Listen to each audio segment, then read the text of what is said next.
to Of the People. Thank you for joining us live.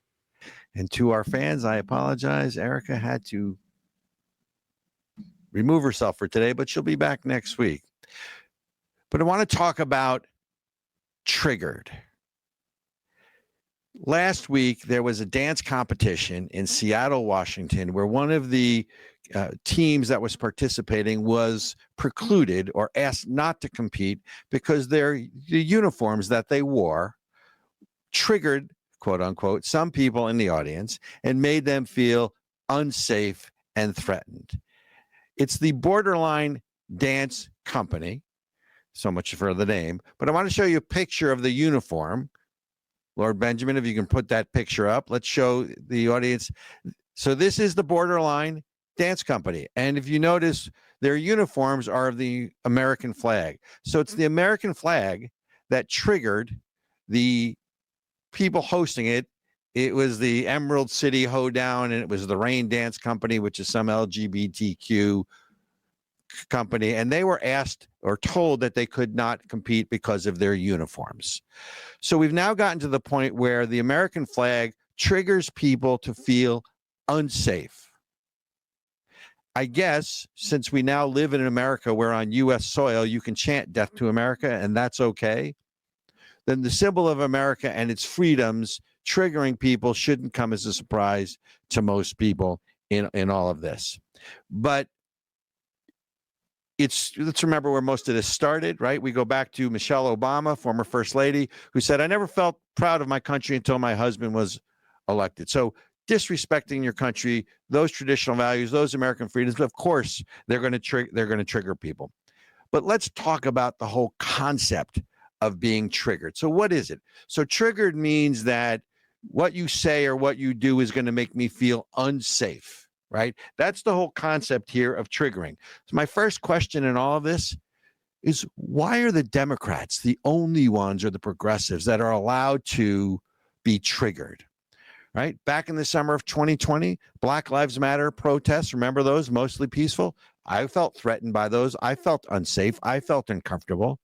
The defund the police protests, right? I felt unsafe. We all felt unsafe. We all felt uncomfortable. We were triggered, were we not? And as recently as today and all over the country, you see these pro-Hamas, anti-Israel protests going on all over the country to greater or lesser degree. They shut down the Golden Gate Bridge yesterday, which, by the way, is a federal crime. Does anyone think anyone's going to jail for this? They shut down the access roads to O'Hare Airport. There have been protests, some violent, some not, chanting death to America around the country. So why is it that only the Democrats are the ones that can be triggered in all of this? And if you really want to take this to its logical extension, the political show trials of Donald Trump. Now, I don't care whether you're for Trump or you're against Trump or what you think of Trump, right? But these political trials for an opponent, a political opponent, which are basically, no pun intended, trumped up charges, don't harbor well for America. Because if it can happen to Donald Trump, it can happen to any of us. And I don't care what party you're in, but that should be a concern for everyone. We've gone to a point where it's upside down, because remember, we grew up with, most of us, sticks and stones may break my bones, but names will never hurt me, right? The concept for that is that it doesn't matter what you say about me. What I think about myself, what I feel about myself, that I'm responsible for my own feelings of safety, has now been inverted. It's now our responsibility to make sure everyone else doesn't feel threatened or everyone else doesn't feel unsafe or uncomfortable. Remember, this goes back to what we've always talked about, which is safe spaces on campus, and then the whole campus had to be safe, all the other nonsense that this wokeism has been throwing at everyone. So it's now at the point where the other person is responsible for my feelings as opposed to me being responsible for my own feelings. Not only is that a child's response, that's a victim response, and we have become a victim culture in all of this. Let's not forget, the Constitution of the United States has enshrined checks and balances to protect the minority against what was concerning potentially the tyranny of the majority, right? But it didn't give minority rights that trumped, no pun intended, or perhaps pun intended, rights over the majority. We've now come to the point where it has become the tyranny of the minority, that the minority in this country who are now wielding the levers of power, thank you, President Barack Obama, because now they wield the levers of power in government, they wield the levers of power in academia, they wield the levers of power in the culture wars in the media, right? And we can go back to the whole NPR thing that was just in the news, which anybody really surprised that NPR has 0 Republicans, is totally Democratic leaning? I mean, tell me something we haven't known for 10 years. Right? Just ridiculous. But understand, when you hear the word triggered, this is all about power. Who has it, who wants to keep it, and who doesn't want to give it up. And we really have come to the point, and you see it in the pro-Hamas protests in the streets. Doesn't matter. They're not going to enforce federal law. The term triggered, next time you hear it, understand that it's about power. And in this case, it's the power that now the tyranny of the minority has over the rest of the country, and they don't want to give it up. To that dance team, the borderline dance team or dance troupe, whatever they're called on the West Coast, God bless you. You keep standing up for America. You keep standing up for patriotism. And I understand, having just looked online, that you were invited to a dance competition or a dance convention to represent America in Normandy in 2025. Good for you. Triggered. Just remember the word. And that's the monologue. Now, joining us today to discuss triggered, but really to discuss the protest and discuss what's going on internationally, is Dr. Lori Fineman, Florida's East Coast voice. She recently came back from Israel, was on the ground there, and I think her perspective is a little different than what you've been hearing in the media. So joining us now from somewhere in South Florida, Dr. Lori Fineman. Lori, welcome to Of the People. Welcome. Thank you for having me. I appreciate it. I'm so excited to be here. So what a monologue that was, Robert. Well, hopefully my monologue didn't trigger you and make you feel uncomfortable, unsafe, and threatened. Well, it's my responsibility to regulate myself. And I am outraged by it, but have to learn to tolerate my feelings and my actions accordingly. And therein lies the difference, because I don't tolerate my own feelings or own actions, which is why I'm in the seat that I am in. But I wanted, look, you are the former president, if I got the title right, of the JCC of South Florida. You've been intimately involved in Jewish affairs domestically for years. You just went to Israel before the missile attack, yes, or the attack by Iran. Why did you go to Israel, and why did you go specifically then?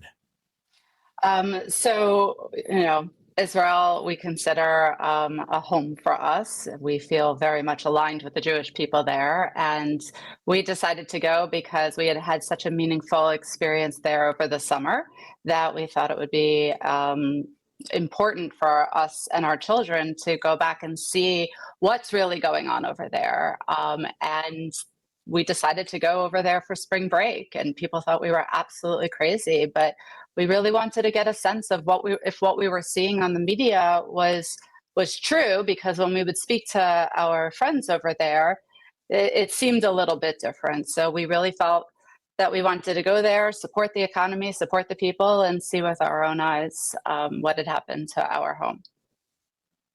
So we did.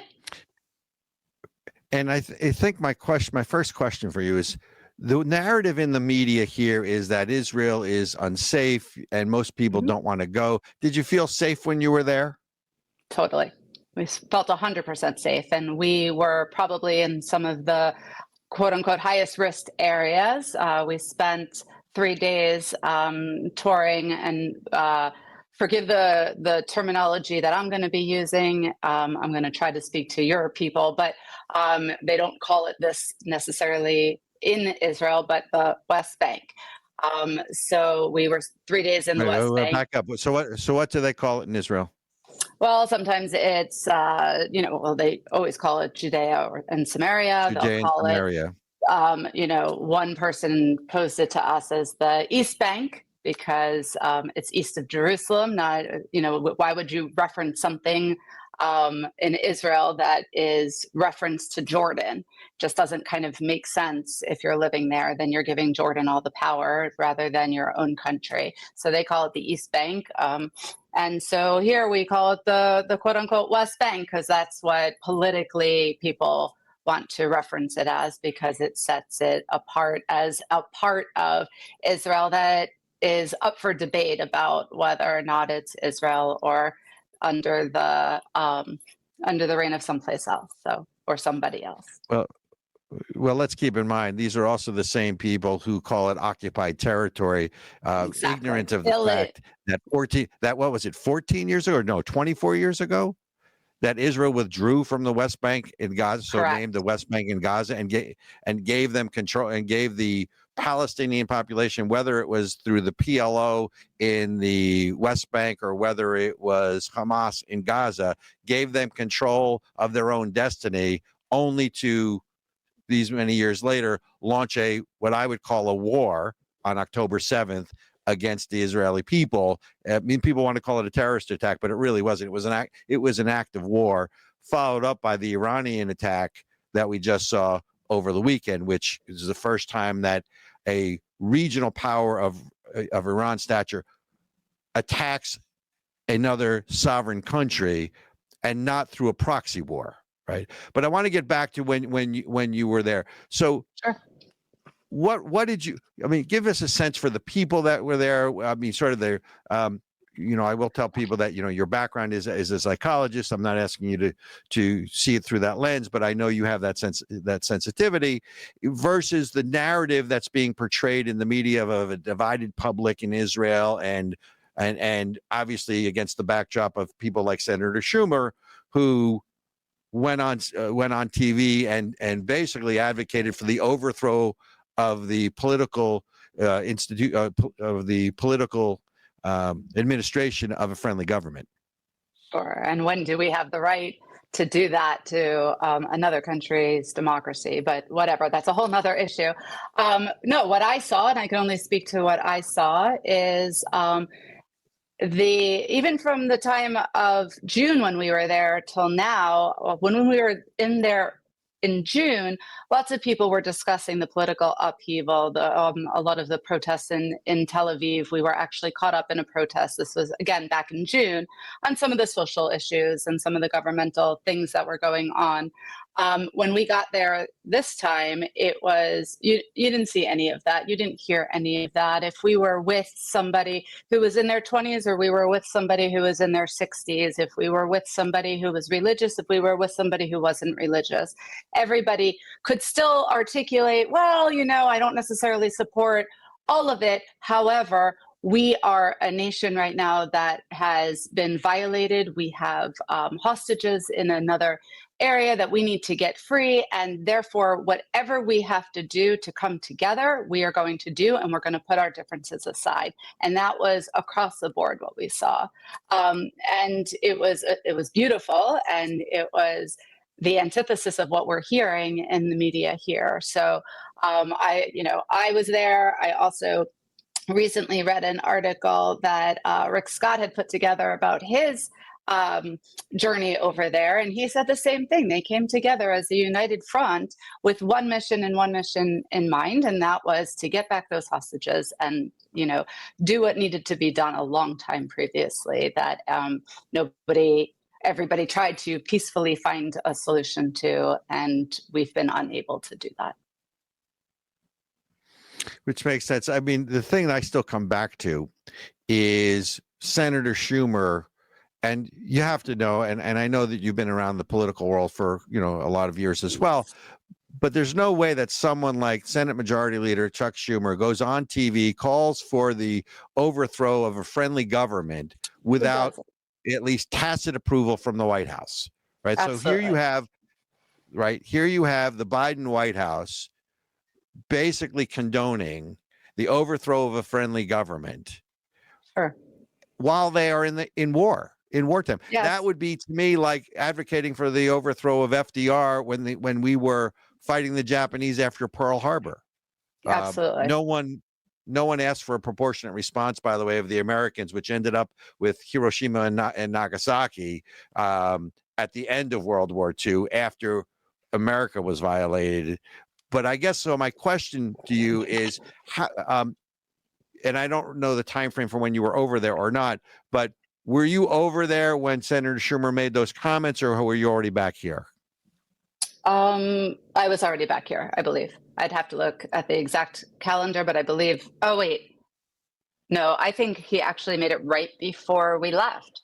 I think we were referencing it when we were there. I'm sorry, my memory is like, when it comes to dates, is horrible and time.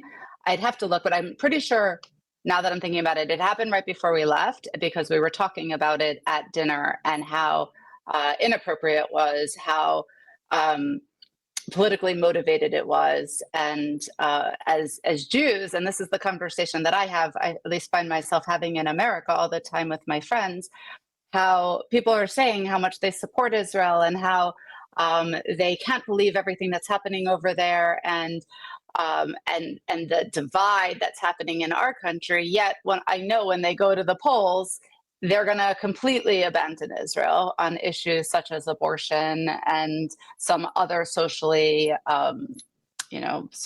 politicized issues. And so are they really supporting Israel? And, I think that's the question. How many times has Biden thrown us, or any person in the administration, thrown Israel under the bus in indirect ways over the last several years, if not, decades? So it's shameful what we're doing. So I guess my question is, years ago, in the 50s and the 60s, there was always this conventional wisdom politically that we may disagree internally as a country, but at times of war, politics stops at the water's edge. That was America's perspective, during the 50s, during the 60s, I would argue, probably certainly up to the Vietnam War. Did you get any sense in Israel of any, even if people disagree, and even people who would support Israel's right to defend itself, as meaning the people of Israel supporting it and coming together as a nation to do that, was there any sense of a divide there? Because that was the portrayal in the press here, that the Israeli people were divided, and Bibi, Prime Minister Netanyahu, doesn't represent the people's will anymore, and therefore he has to go. Was there any sort of sense of a division or lack of support? Because is not the opposition now part of the government with Benny Gantz in there as well? Yeah, I mean, look, I didn't talk to every single person in the country, but the vast majority of the people, and from what I could see, they were united. I mean, they were able to acknowledge we still have differences. We still don't agree with everything that's going on, but right now we have to finish this war, and until this war is done, we are a united country, and we are. Each and every one of them turned to us and said, why is it that we're losing this PR war? We're all together, and yet what we look like from everybody else in the world is that we're these horrible people. So I don't know if they're driven by having to counteract that portrayal and propaganda that we are seeing and are creating on our end, or if they're pulled together because of the love and the understanding of what the state of Israel has had to go through since the beginning of time and its existence. And regardless of what it is, each and every one of them serves in their military, which I think is a huge component that is why part of your monologue and those dancers, that's why the American flag, people see that as a trigger. We don't have that. We don't have that allegiance to our country anymore, in part because the people of our country don't fight for our country. They don't have to defend our country. They don't understand the history of our country. We're rewriting it left, right, up, and down. Israel understands. They fight. They are part of it. They educate from the beginning by going and experiencing and seeing everything in their country. They learn about how they've been persecuted, how the Jewish people have been persecuted, how Israel has been infiltrated and has been hated for so long. And that, that along with the fact that they were, terrorized literally, and they were just the most horrible things, traumatic and tragic things happen to their friends, their colleagues, their family members. That brought them all together, and they could put some of their political differences aside. Are they permanently aside? No, but this became the main focus, and they had one mission and one mission only. And that's what I saw, was that we're going to rise above for the sake of the bigger or the greater good, and take care of what we need to take care of, because nobody else is taking care of Israel. So we have to do it. And a common threat usually produces that result, right? I mean, Usually. Right. Well, not all. History doesn't always judge it. History shows that doesn't always happen, but in most instances, when there's a common threat, the people that are under threat usually come together and they put aside their differences. That's what's supposed to happen.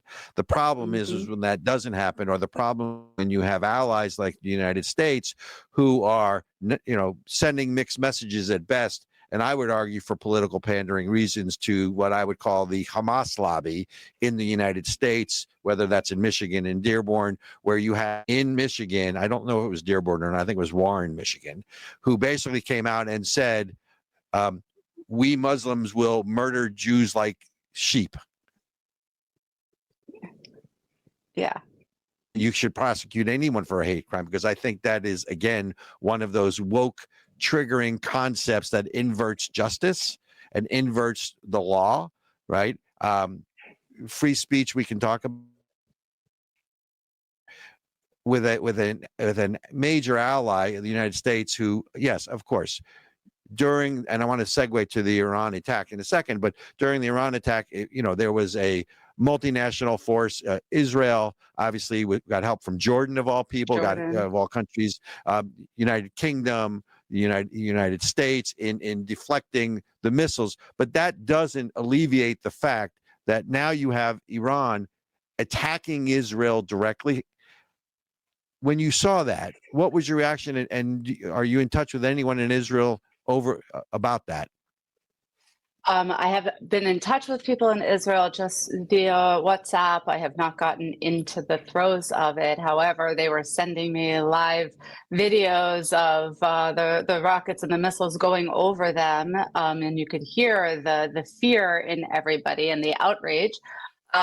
So to answer that part of the question, I mean, look, we all knew that, or we all anticipated that the North was going to be far worse than the attacks from Gaza, or at least managing Gaza, because their weaponry can actually hit us. Their missiles can actually do some significant damage and cause significant death. But nobody, I think, would have bet the money that Iran was going to come directly. They thought it was going to come through Hezbollah, or that it was going to come through one of their other avenues. So I think this spoke very loudly. I also think that if we're paying attention in America, we bear some of the responsibility. Our administration bears some of the responsibility of this, if not all of it. And I look at the bridge yesterday, or the port of Miami, or what was going on in New York and Chicago, and I sit here and I mean, I shouldn't sit here being outraged by this, because I understand how this all came to be, but I'm outraged at the fact that people are turning a blind eye, deaf ear, whatever the saying is, to the reality of this, and denying the reality of what is going on, that is making it acceptable for Hamas to come in and pillage and torture, and for Iran to send over missiles to Israel. And it's shameful. It really is.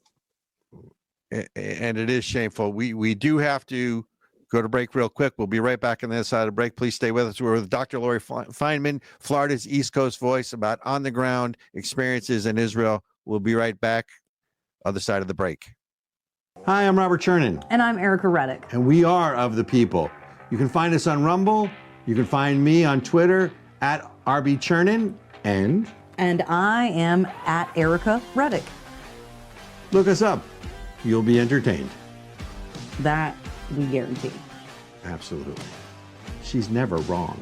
Ever. Just ask my husband. Welcome back, Of the People. Dr. Lori Fineman, Florida's East Coast Voice. Before we go on, Florida's East Coast Voice, where can they find you? And if they want to communicate with you, how do they find you? So I'm terrible with all the websites and email addresses, but you can go on to floridaseastcoastvoice.com, and that is the website. You can sign up for our 5-day-a-week newsletter that brings you the most up-to-date news in particularly Palm Beach County, but the state of Florida, as well as some of national news, particularly on Israel and anti-Semitism. You can also go on to X at Dr. Lori 2023 and follow along there as well. Got it. Thank you so much. Just for that. So I want to come back to, you had made reference before the break that you felt the Biden administration bore some responsibility and for the situation in Israel, both before the attack of October 7th, before the Iran attack that just occurred over the weekend. And I have certainly been very vocal on that, but I don't want to put words in your mouth. When you say that the Biden administration bear some responsibility, of course, I agree with that, but I wanted to know what you meant by that. Well, I mean a lot of things, right? The fact that we are sending mixed messages out to the American people, that they're kowtowing to the extreme left for votes in Michigan, the fact that they've given so much money to Iran and funded Iran after so many years that Iran wasn't financially stable enough to do what it is that they're doing. And now they have, billions of dollars to be able to use and supply to Hezbollah, Hamas, anybody else, including making their own weapons. So I do believe that as much as we can sit here and spin anything, as we see in the media all the time, this is something that we are responsible for. And again, using Chuck Schumer to go out there and speak about that and try to slow down and question Israel's intentions and forbid them from doing the things and trying to dysregulate and dismantle their government. All of those are very subtle ways, some not so subtle ways of bearing a brunt and bearing some responsibility in this. I would agree. It's interesting that the State Department came out, and of course, who did they blame for the attack by Iran on Israel? Give you 3 guesses. I'm gonna guess. The guy's got orange hair. Yeah, I'm shocked. It's Trump. So Kirby comes out and blames Trump because Trump withdrew from the Iran nuclear deal. And therefore it's Trump's fault because Iran was so well behaved before because of the nuclear deal. And they sort of omitted the fact that they let the sanctions on Iran expire. But don't worry, the $10 billion we're sending to Iran is going to be used for humanitarian purposes. And let's just assume, for argument's sake, first of all, I think they're full of crap, but because they have no way of knowing that. But let's assume, for argument's sake, that it's correct that these billions of dollars is going to be used for humanitarian aid. If you needed the $10 billion for humanitarian aid, the $10 billion you already had put aside for humanitarian aid can now go somewhere else, right? Money is fungible. Number one. Right. Number 2, let's not forget that this is the country, the Biden administration abstained in the UN vote condemning Israel, which historically, again, it's not happened. This is the Biden administration whose position, if Israel goes into Rafah to finish the job, so to speak, and destroy Hamas, there, according to Vice President Harris and according to President Biden, there will be quote unquote consequences. Right. Yes. Right. So I agree with you that the Biden administration does bear responsibility. And look, the thing I say all the time to people is, in the world of international politics, there are 2 truths. The first truth is that passivity or weakness really breeds aggression, right? With countries like Iran, and people say that Iran's an Arab country. It's not Arab, it's Persian. Right. And Persians are not Arabs, and we can get into sort of, that at some other point. But if you go back, and the Persian people are a history of a great and mighty people, but the current leadership only really acknowledges brute force and power politics. So the first truth is that weakness breeds aggression. But the second truth is in sort of the chessboard of international politics is that when your enemies no longer fear you and your allies no longer trust you, right? Then you're into the same situation. Then you're in a bad situation, which we're in right now. And I think Israel is isolated. And I want to bring up one other point, and then there's a video clip I want to get your reaction on. But I want to bring up one other point, which is that it's now Israel is perceived like the United States as a colonial or oppressor nation, right? The whole argument of South Africa and Israel's an apartheid country.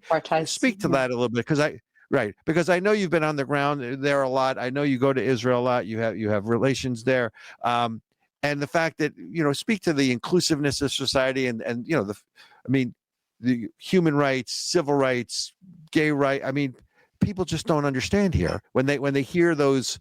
I won't even say tropes, but when they hear just blatant fake news about what's going on in Israel and what society there is like. Yeah, I mean, you go to Tel Aviv and it is an outpouring of just such a beautiful gay culture, right? And then you go over into any of these other countries like Iran, I mean, you can't be gay, right? I was joking during all of this when everybody was like,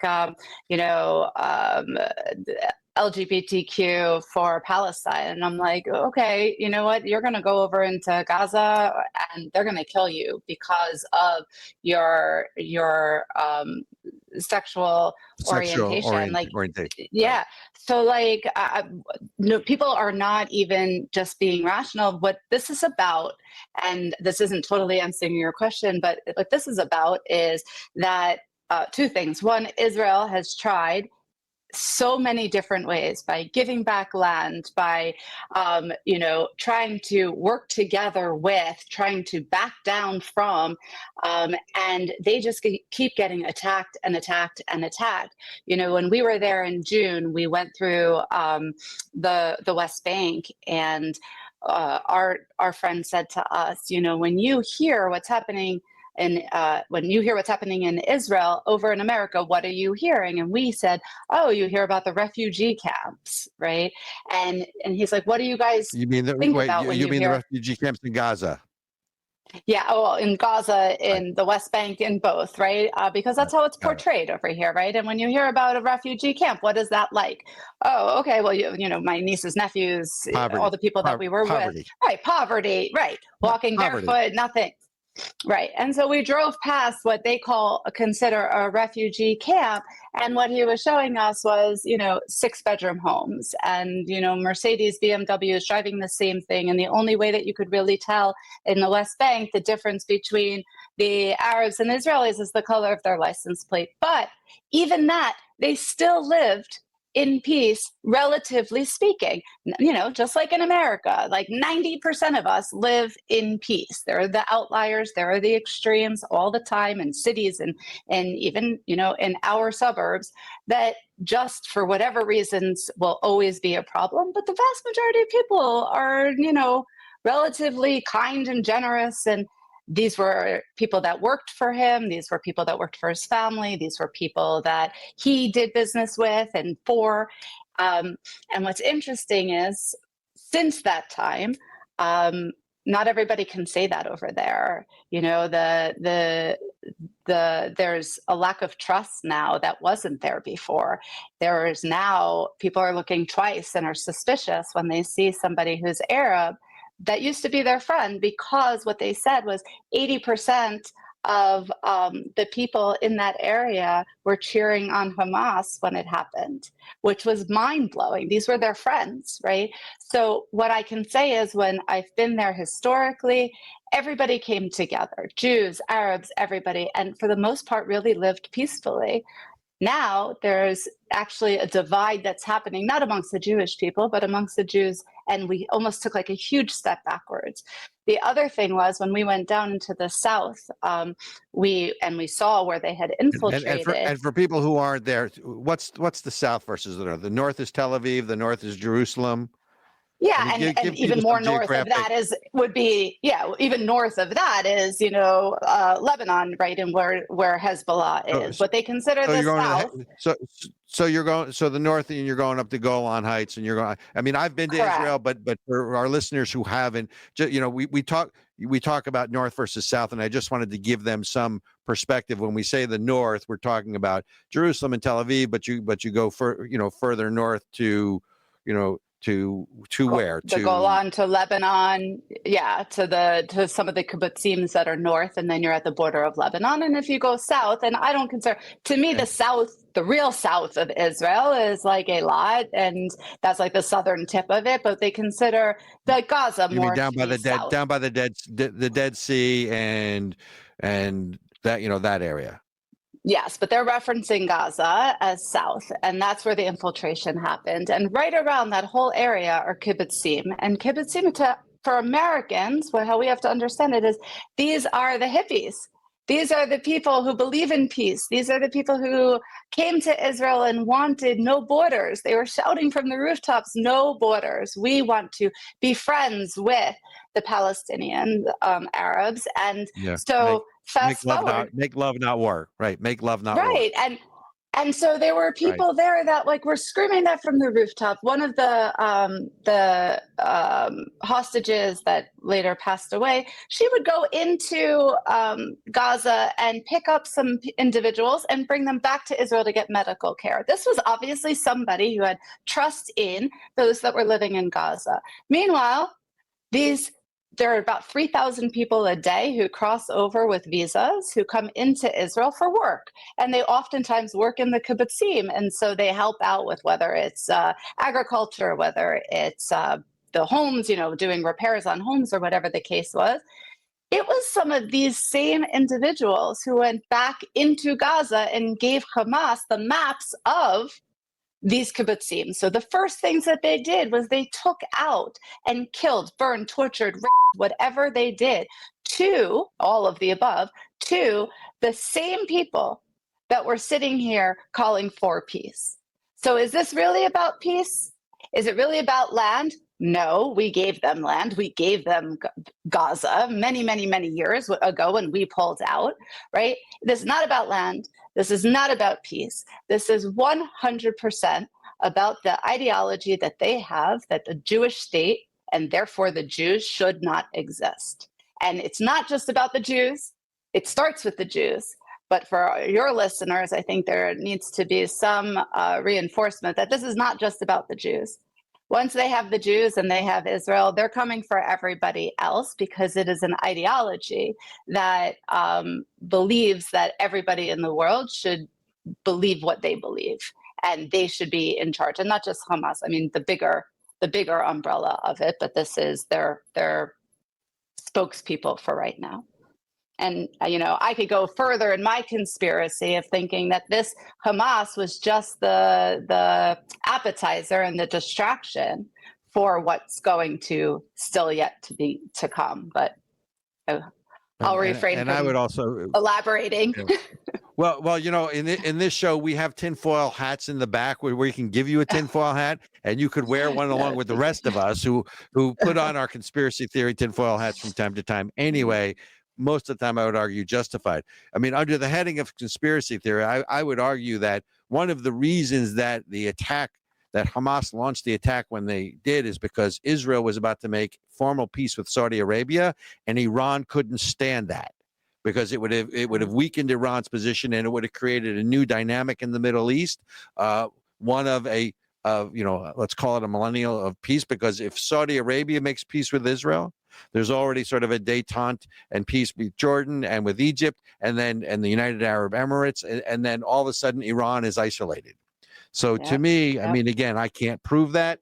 But that's what I would argue. The last thing I want to do is I'm going to get in the high sign from Lord Benjamin here, but I want to play this video for you, and I want to get your reaction to this. This is former President Obama and what he had to say. Ben, if you could just tee this one up. If you want to solve the problem, then you have to take in the whole truth.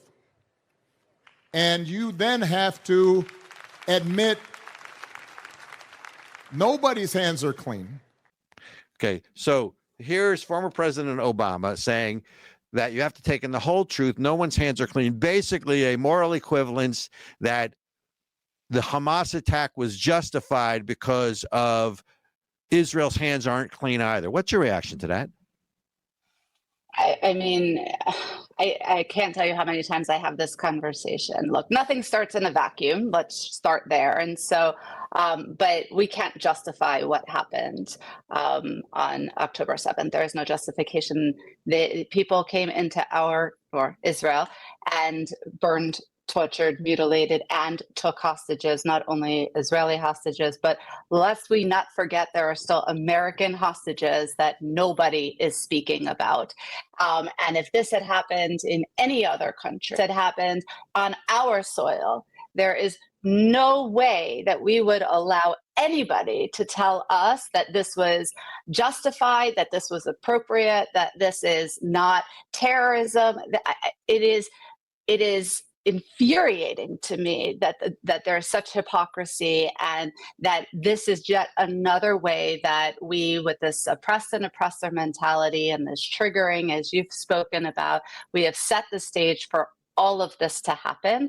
And I believe that I guess when the future comes and the gates of heaven open, I'm not so sure everybody's going there.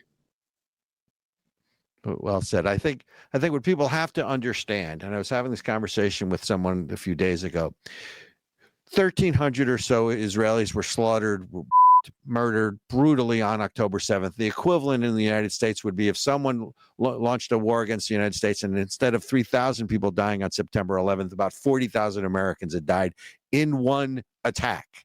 Does anybody now look? Let's remember what America's response was after being violated on September 11th. Yeah. With when I say only 3,000 dead, I'm not disparaging the dead. I'm just talking about versus 40,000 or the equivalent to what Israel just went through. I don't remember anybody talking about a proportionate response. I don't remember anybody talking about this moral equivalence of, well, we have to tell the whole truth and everyone's hands are dirty here. I don't remember after the United States was attacked in Pearl Harbor that anyone was talking about moral equivalence of the Japanese attack on Pearl Harbor. So it frankly makes my blood boil when I hear a former president who I would argue bears direct responsibility in one form or another. That perhaps is for an after hours conversation. It is. For how we got here in all of this, and because one man's terrorist is not another man's freedom fighter. I don't care what they say. And as I was saying to someone the other day, Justice Potter Stewart, former Supreme Court Justice, early 1900s, when confronted with the issue of pornography, said, I can't define it, but I know it when I see it. Well, the October 7th attack, obviously not pornographic, but I would call them evil, right? And I can't define evil, but I know it when I see it. And that attack was evil. And if we have lost our moral compass to the point where we can't call out evil when we see it, then I think we've lost, in the West, we've lost our humanity. But that's what I agree. And that's what we're seeing right now.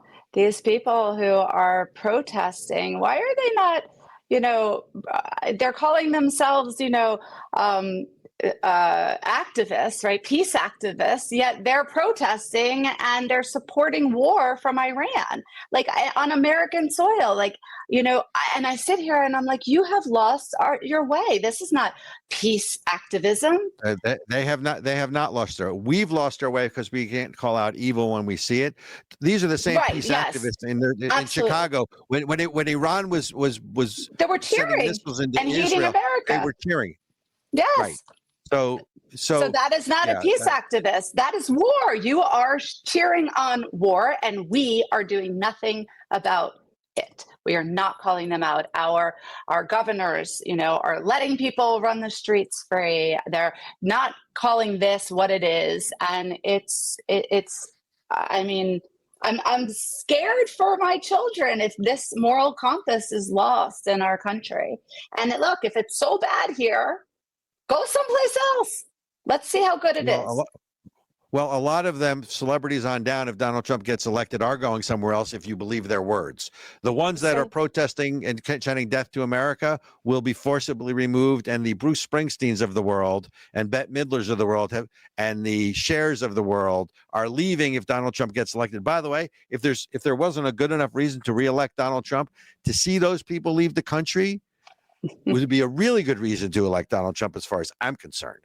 But with that, we'll leave you on the following note. First, I want to thank you for joining us. Your busy schedule, just to get some on the ground, really firsthand experience as to what's really going on in Israel versus what the media is portraying, and what the media is the narrative that they're trying to sell us on.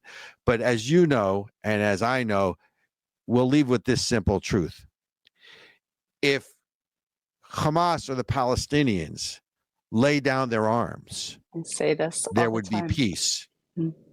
If Israel lays down their arms and gives up its rights to self-defense, there would be no Israel. Mm-hmm. Ladies and gentlemen, we've been talking with Dr. Lori Fineman, Florida's East Coast Voice. Look her up, floridasEastCoastVoice.com, and they can contact you. You're on Twitter again. Where are you? Dr. Lori 2023 on Twitter, floridasEastCoastVoice.com. You can reach me at Lori at Florida's East Coast Voice. And yeah, there's going to be a lot more going on that I'm sure, going to have to speak about. So good. And for us, of the people, Robert Chernin, Robert at coalition4america.com, the number 4 america.com. If you look on the banner here, at RB Chernin, bring it on. I can take it. We're going to break. We'll be right back on the other side of the break. Lori Fineman, thank you so much for joining us. I hope you come back on the show again. Thank you. Socialism. The goal of socialism is communism. The world is quite familiar with socialism and the horrors socialism has brought with it. It wasn't that long ago. Actually, it's still with us. Socialism creeps into government slowly until it's too late. Socialism, the big lie. Yes, it could happen anywhere. This educational video was brought to you by the American Center for Education and Knowledge and paid for by people like you who care about the future of our democracy. Please help us continue our work educating the American public and consider supporting ASIC by making a tax-deductible donation at asicfund.org.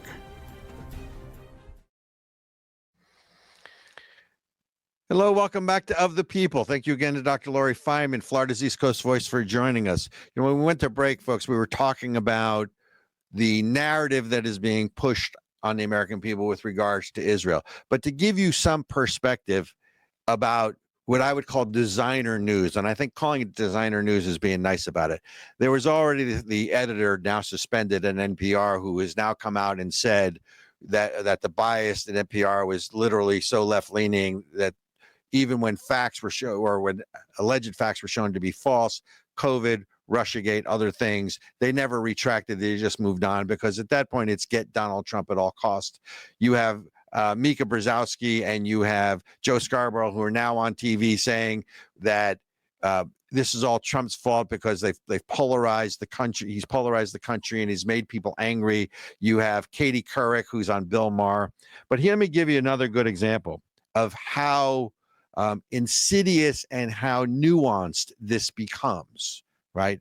So the Democrats are going to run on abortion for November of 24. They're going to make women in the country fear that if Donald Trump gets reelected, there will be no abortions anywhere in the country. And to my brethren in the Jewish community who are having their moments of cognitive dissonance, as a Jewish woman, if you're out there and you're listening, you're going to have to decide between Israel or abortions. Good luck with that choice, right? But here's the narrative. So USA Today, Donald Trump comes out and basically says that it's states' choice. Now that Roe v. Wade is overturned, it's up to each state individually, because obviously the Constitution doesn't reference abortion. So when he comes out and Trump comes out and says he affirmed his support for in vitro fertilization, and he emphasized support for states determining their own laws for abortion so long as there are exceptions for rape, incest, and life of the mother. Sounds reasonable, right? So USA Today's first headline comes out and basically says that Trump opposes a national abortion ban and will leave it up to the states. The Biden team on a media call calls out USA Today that that's an untruthful headline and you have to retract it. So what do? 2 hours after the call, they change the headline. And now the headline comes out, and about 2 hours later, they come out and they basically say that Trump is, let me see if I got this right. Donald Trump says states should decide abortion policy, avoids talk of a national ban. Those are markedly different headlines. If you want to know why people don't trust the media, right? That's why, right? We've already established, if you've listened to this show over, the year or so or more we've been on, we've documented for you how the federal government has had the ability to manipulate social media and go in and pressure them to change the algorithms. They pressure reporters to change the headlines. It's all about controlling the narrative. And as we talked about, it's all about controlling the minority, or the tyranny of the minority that is in power that doesn't want to give it up. So this still comes under the heading of get Trump at any cost. Moving on, something related. The State Department, first of all, the Navy, let me back up, again has missed their quota for applicants. Why? Well, probably because they're having LGBTQ advertisers or promo ads to try to get people into the military service. But don't worry. There is a proposal in Congress to have illegal immigrants serve in the military, defending a country they have no allegiance to, and to document the Constitution they know nothing about. But that's been put forward by Senator Dick Durbin and others as a way towards citizenship. Great. Take away guns from American law-abiding Americans, but give them to illegal immigrants who broke the law to get here and don't know what they're protecting, other than the fact that if the government tells them to shoot and kill somebody, watch out. The State Department has a new diversity chief, and her name is, let me see if I got this right, is Carr, C-A-R-R Johnson. She is the State Department's new diversity chief officer, whatever the title is. This is a woman, by the way, ladies and gentlemen, who has called America a failed historic model and has demanded the destruction of tradition at every juncture and on the altar of anti-racism. Her desire is to build a workforce that reflects America at the State Department. Now, first of all, think about that. The job of the State Department is not to build a workforce that reflects America. The job of the State Department is diplomatic relations as part of our foreign policy to keep America safe, right? So when you think about it, the State Department should be really working hand in hand with the Defense Department, right? Because if you have to go to war, that's the Defense Department, and hopefully if the State Department's doing their job properly, we don't go to war, so we don't need the military side, we have the diplomatic side. Two sides to the same coin. Not really rocket science here, right? Forgive me while I get a little quick drink of water here. So Secretary Blinken has now installed this woman. She had a DEI consulting firm, but here's where it gets really interesting. In a 2020 seminar, she said the following: because we live and work within systems so deeply rooted in patriarchy and colonialism and racism and otherism, I don't really know what otherism is. Maybe someone can tell me that.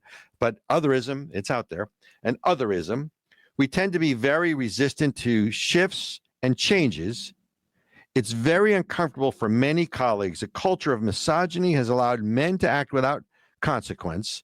I would argue when you defund the laws, you're allowing the public to act without consequence. When people sit on a federal bridge and don't get arrested and you don't enforce the law, there are no consequences. So I do think this is the kettle calling the pot black. But remember, tyranny of the minority. It's okay for them to do it. It's not okay for us to do it. So going back to men are acting without consequences, and it becomes part of what we believe is normal. In order to make any change, we've literally got to be about working to dismantling the traditional structure at every juncture. America is a failed historical model, right? And it goes on. So, and by the way, the one line in here that I love, the rationale for all of this crap is in order to save us all. Sorry, I'm just checking my notes here. Lord Benjamin, if you need me, you're going to have to break in because I can't read and talk at the same time. I am multi-talented. I'm just not that multi-talented or multitasking talented. So in order to save us all, we must be prepared to change, Carr Johnson wrote. What does that sound like to you? That sounds like, wait for it, for the safety of all, right? Isn't that the logic? Well, for the safety of all, we all have to take a vaccine. So much for my body, my choice. For the safety of all, we all have to wear masks. Actually, it's wear masks, right? For the safety of all, we should all stop eating meat because killing cows is bad for the environment, and climate change is going to kill the planet. So for the safety of all, we all have to do. I mean, just fill in the blanks here, folks. Right? Oh, and by the way, for the safety of all, you can't own that gun because you are a threat to the community and you can't own the gun. Do you see how all this rolls downhill? It's all connected, and it's all about being triggered. It's the tyranny of the majority, right? You got to look this woman up. New State Department, State Department diversity chief. I mean, the things that she says: we cannot have equity without dismantling structural racism, patriarchy, and heterosexism. It will start with a movement that compels us to ask uncomfortable questions. Oh, and of course, she throws in white supremacy. So it's also, and by the way, can someone tell me what intersectionality is? Because I don't understand. Feminist leadership must be intersectional. Understanding and addressing intersection identities, needs. I mean, I can't even read this. It makes me so crazy. And by the way, the last thing I'm going to leave you with is, so it's okay if you're a woman. It's just not okay if you're a white woman. Because what she basically goes on that female-directed diversity initiatives allow too many white women to advance, purportedly at the expense of women of color. I sit here and go, you can't make this shit up. I want to tie all this together because it does intersect, not intersectionality, with the anti-Semitism you see in this country, right? And Dr. Laurie Fineman is correct. If they drive the Jews into the sea, right, from the river to the sea, for all my Christian listeners, you're next, because this is not about the Jews. It's about Judeo-Christian values. This is also about transforming society where the minority will then take control and power. And that's what this really is. It is the tyranny of the minority through all these ways, large and small, through media, right? You see even the small ways that they tweak. There's no such thing anymore as objective journalism. It's all opinion journalism. Edward R. Murrow is turning over in his grave. The sacred trust that journalists used to have is dead. They're not even pretending to be unbiased, except when someone calls them out and proves that they are biased is when they get all up in arms and all up in airs. So you have all, whether it's cultural, whether it's academia, all of these things. So remember, you are allowed to be triggered. If something makes you feel unsafe and uncomfortable, what's good for the goose is good for the gander. Let them know. This is all about the silent majority speaking up. And remember, I don't care whether you like Trump or not. You don't want to like Trump? Don't vote for him. But I'm telling you now, they're going after Trump. And if they can come after him, they can come after any of us. And that's where this is leading. Same thing with Israel. If you do not toe the line of this new morality or this new wokeism, then you are no longer an ally, and we don't really care what happens to you. And of course, because it's the Jews, it doesn't really matter anyways, because they're an oppressor country. There's a reason that Iran calls America the great Satan and calls Israel a little Satan, because we are connected. And American values are Israeli values, and Israeli values are American values, and both of those are Judeo-Christian values. Starting to connect the dots. Thank you so much for joining us today. of the people. Ericka, we miss you. I think our listeners miss you because I got to listen to Robert rant again. Hopefully next week you'll be back, and then we can be back to our usual routine. But thank you so much for joining us. We'll be back next week. You're listening to Of the People. I'm Robert Chernin. We'll see you later.